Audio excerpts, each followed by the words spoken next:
Hey guys, and welcome to the second episode of Re-Education Through Health Fundamentals. Thank you so much for your patience once again. The video part is what's taking longer than I figured to learn. However, I have been keeping the ball rolling by working on the next several segments and topics and outlining what I'll be talking about. So I'm super excited to really get this part down, but like I said, thank you guys for joining me today. So my name's Isen, and for those who haven't seen the first video, the purpose of this series is to do a point-by-point segment as to why it's time to prioritize mental health now more than ever, but more importantly, stress the need to take it as far as realizing our schools could be doing much more to prioritize children's overall health and why the mental health crisis in education needs to be addressed now from a structural standpoint. The solution, then, I'm proposing is to systematically and purposely design school environments in a way that allows children to build a foundation of mental health and wellness and educate them along the way on how prioritizing overall health will actually increase their potential for success way beyond education.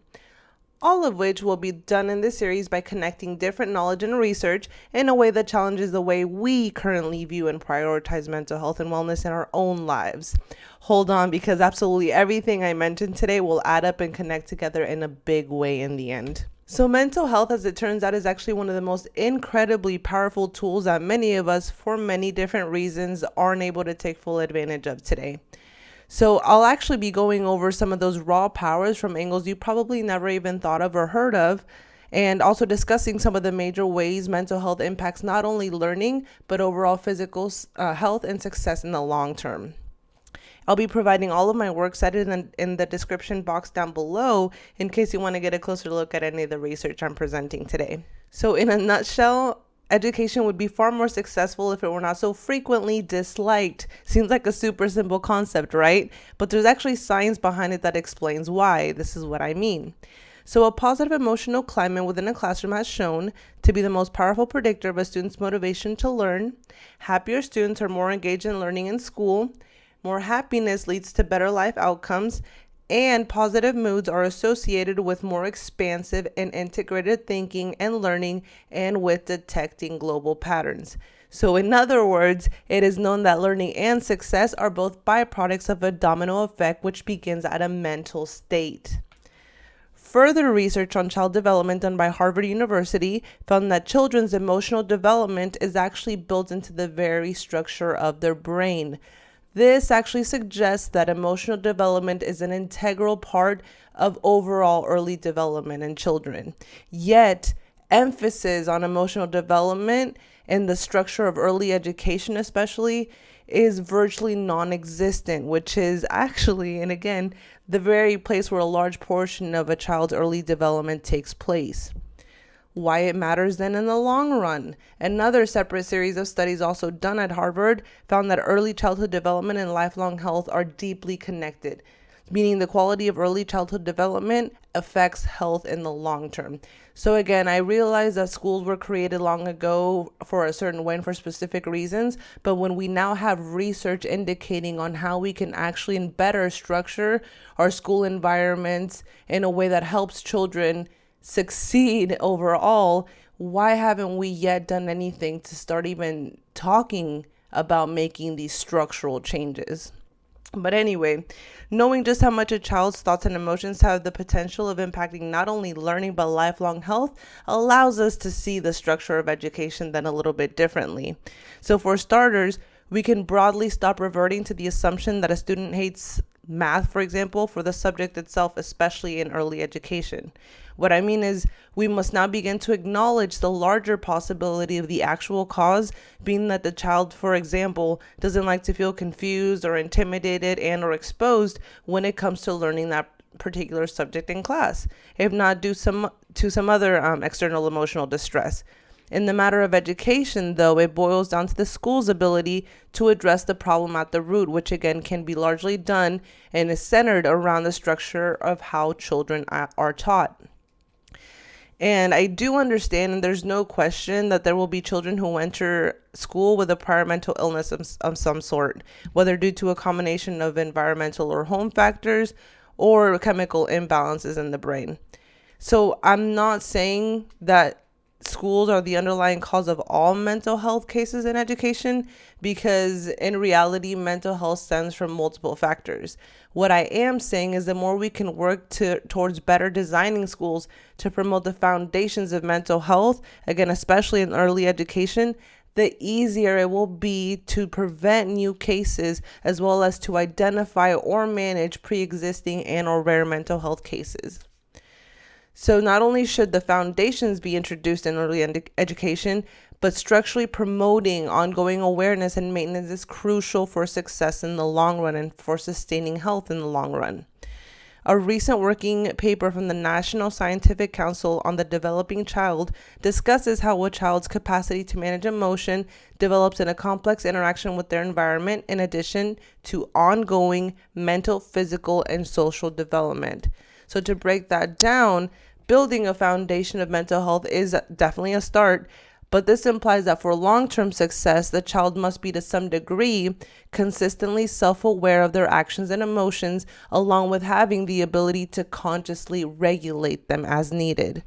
So meaning, while we can't change things in our external environment, we can't think or change what's happening around us, but the more mental, physical, and social factors we can control and positively influence, in this case, in regards to the educational setting, the more control we'll then ultimately have over our children's success in education, because again, it deeply ties to their emotional and mental health.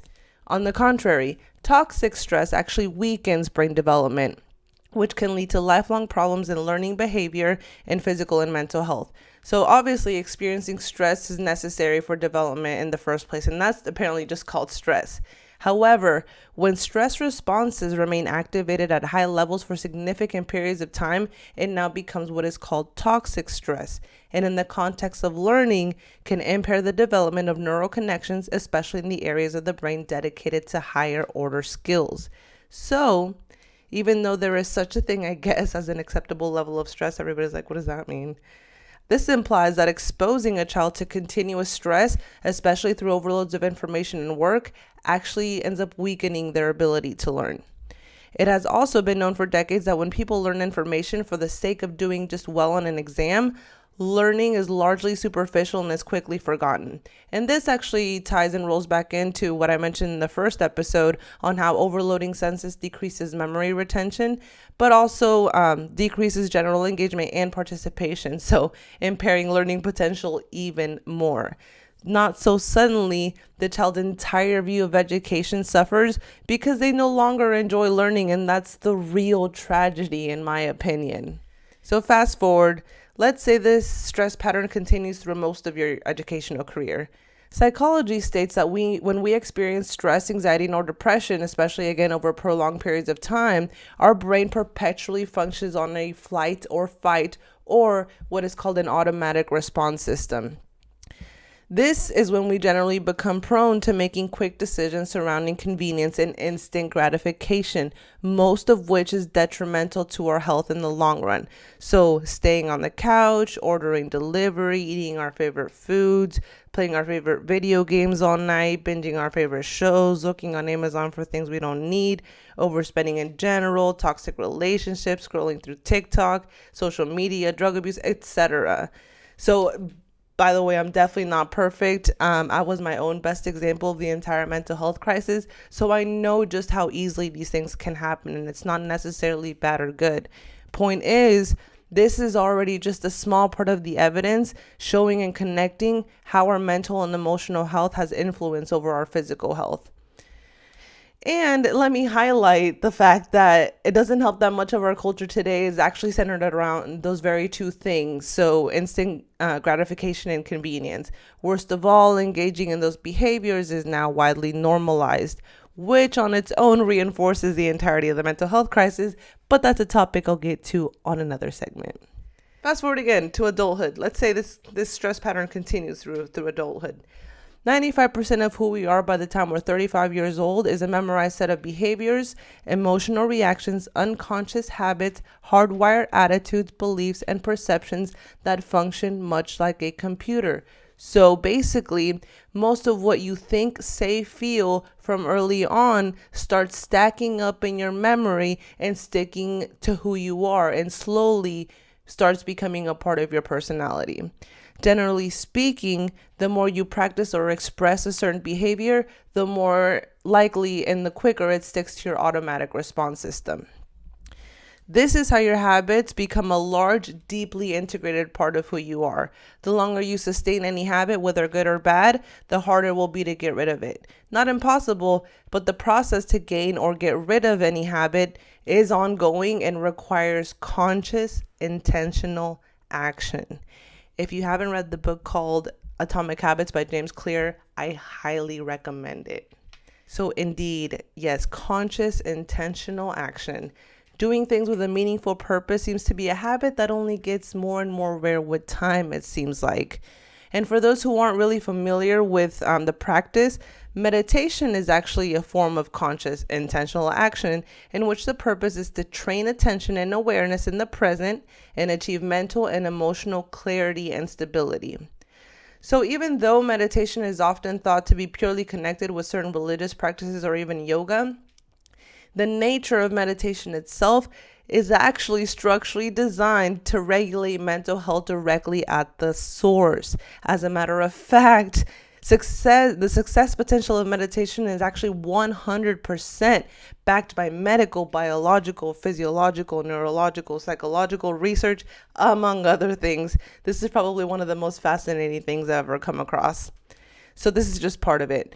Studies from the University of Virginia School of Medicine on meditation found that when people overcome limited emotional states that keep them connected to past experiences, when they break out of self-destructive, hardwired habits, attitudes, beliefs, and automatic programs, the cells of their immune system are busy upregulating new genes.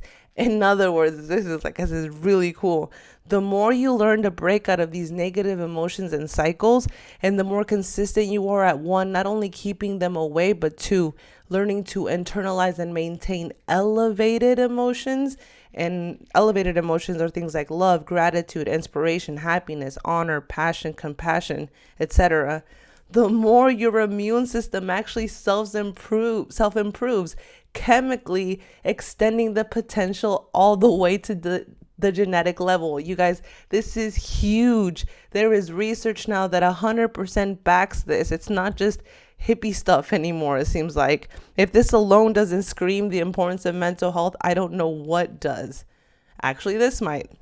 So even further, neurological research on meditation states that the evidence clearly shows radical biological changes take place at the cellular level in meditators, changes that enhance immune system function and provide protection against chronic health conditions like cancer and diseases like Alzheimer's as well as COVID-19. Yes, indeed, mental health supersedes even our physical health, at least in my opinion. We need to come together and realize not only for our children in school, but for ourselves too, just how important it is to be aware and